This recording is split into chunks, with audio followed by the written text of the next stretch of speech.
Kawawa po ang nangyari sa mga senior citizen itong administrasyon ito. Sa totoo lang po, ang mga ayuda, mga nahaharap, katunayan, wala ang mga senior citizen. Si Mama Mara na talagang may nagbungasing para sa ating mga senior citizen. Kaya po, magtulong-tulong na po tayo para po sa ikabubuti ng ating nangyayari.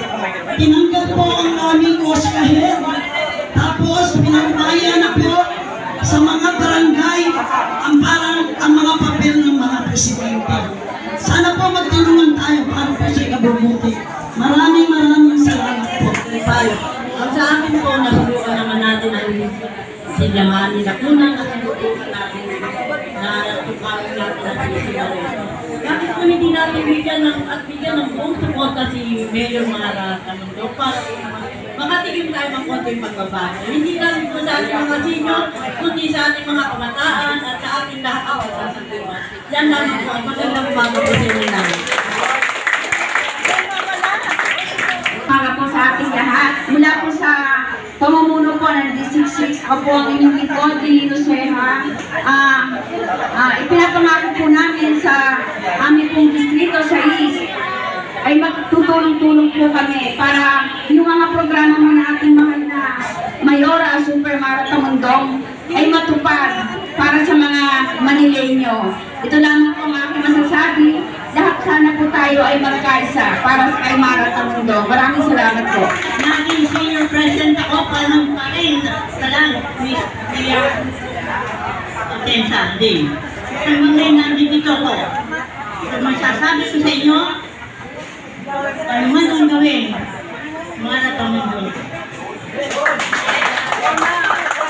Bakit? Siyang unang-unang nakaalala ko, pipin ako sa aking kahirapan. I will be 87 this year, ay Mara Tamundong ako. Kaya ako sinuot ang t-shirt na ito.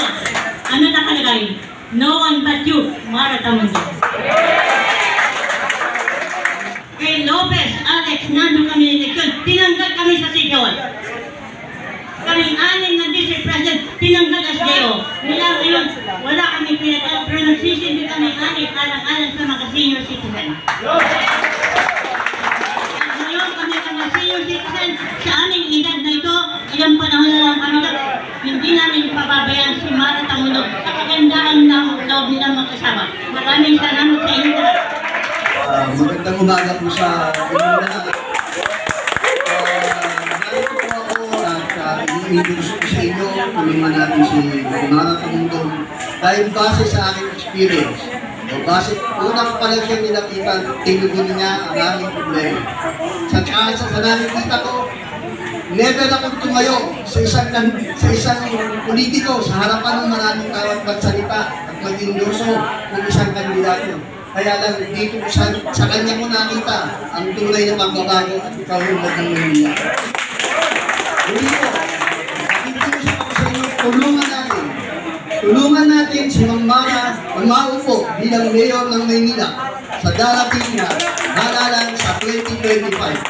Umaasa po kami, malaki talaga at sinisiguro ko sa inyo, malaki ang maitutulong sa atin ni Mara Tamundong. Maraming salamat po. President po ng PFU.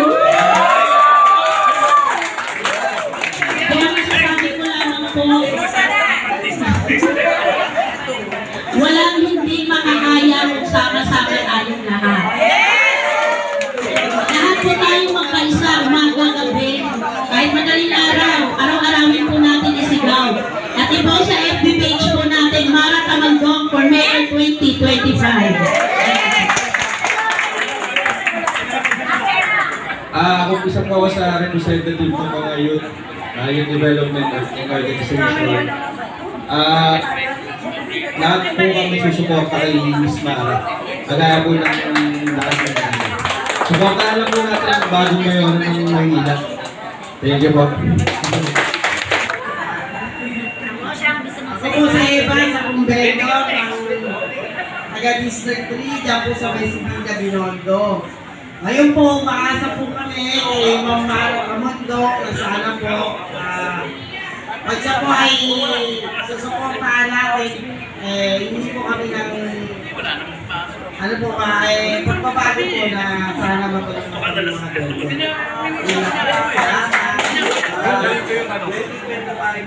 Parang kamusto lang po. Kagawad na ako ng barangay Iwastal.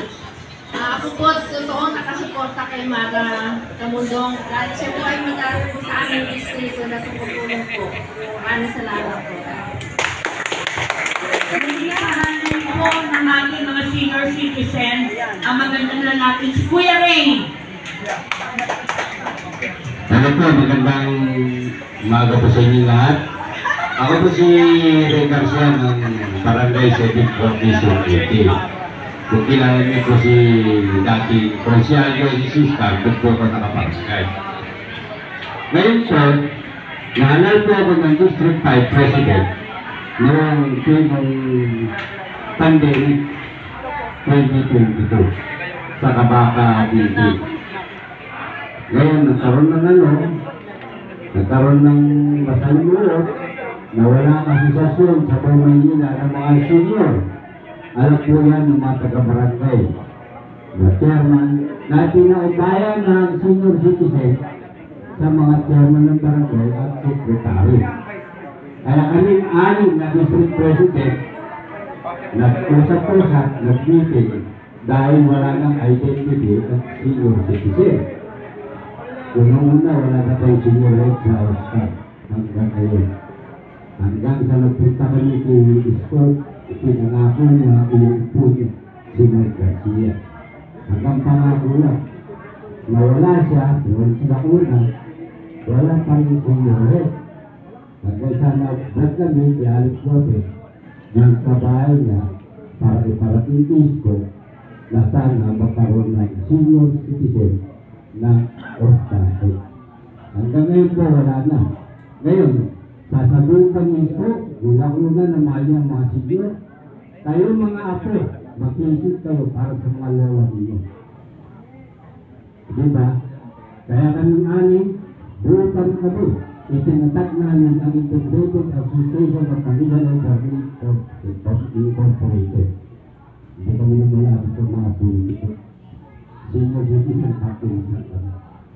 Ngayon, nandito na, dahil para makatulog kami sa Maynila na para suportahan ang maaaring tumulong sa senior citizen. Ito na si Mara Camundong. Sana, ayan ha, mensahe po yan. Marami nagtatanggap na presidente daw sa ng District 5, kaya hanapan niyo po sila ng bilisang eleksyon. Ako, meron po ako na. Alam ni sa Rowley. At saka alam ng mga district president. Kami yung mga international commission of senior citizen. Kami rin ang pinapatawag ng senior citizen party sa Congress. Kami ano. Kaya kami nga rin, kami mag-usap po sa pagkahanin. Sigurado yung majority mapupunta doon sa Congress. Maraming salamat po sa inyo lahat at magandang mga. Magandang umaga po sa inyo lahat. Member po ako sa Carriedo, sa Quiapo. Ngayon po, marami pong mayor na naupo po sa Bukidyon. Marami po, pero kami po nakakapaghanap buhay. Nung tumating po si Isko Moreno at saka si Alina Cuna, hindi na po kami, kaya hindi po kami nakapaghanap buhay. Siyempre po, bilang manimuda po, pinubuhay po namin yung mga pamilya namin. Umaasa po sa amin, pinaparan po namin yung mga anak namin, mga apo namin. Ngayon, dumating nga po yung sitwasyon, masyado po kami nahihirapan. Kaya pagkakutak po kami, tapos sinumuli po kami, kinupa po yung mga kanina namin, at hindi na po sinusunod. Kaya ngayon po, siyempre, naranasan po namin ang buhay na gano'n. Isang pa tayo, dito po tayo sa makakatulong po sa atin. Kasi nakita ko naman po yung kabutihan ng Mara, na talagang hanggang tumulong sa mga mahirap, hindi lang sa mga mahirap, sa lahat po ng tao. Kasi kahit na bata o matanda, talagang mahal niya. Wala po siyang sinisino. Ano, puro pagmamahal po ang inano natin. Aanin natin ang sardinas, aanin natin ang mga dilata. Kung wala namang pagmamahal ay bibigay sa atin at saka kalinga. Kaya kailangan, magkalipat po tayo. Itagunin po natin.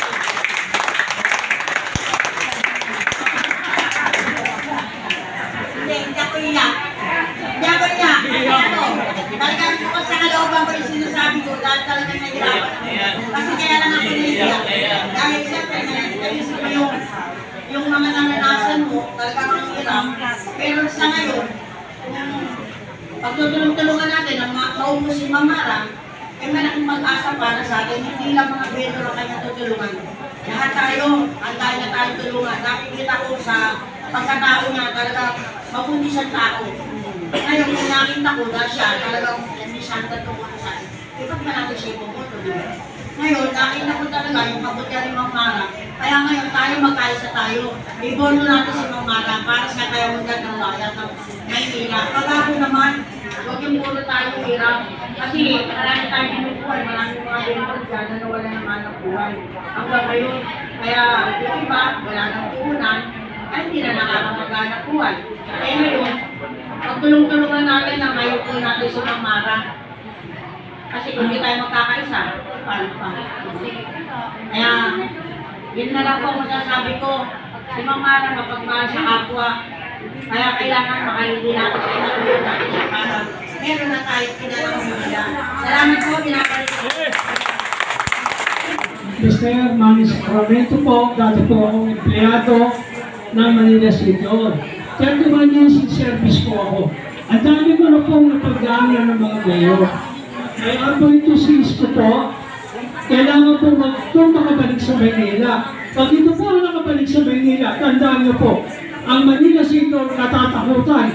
Dahil po, magkakalat po ang mga mundong empleyado. Those employees, alam niyo po ba yun? Opo, yun po.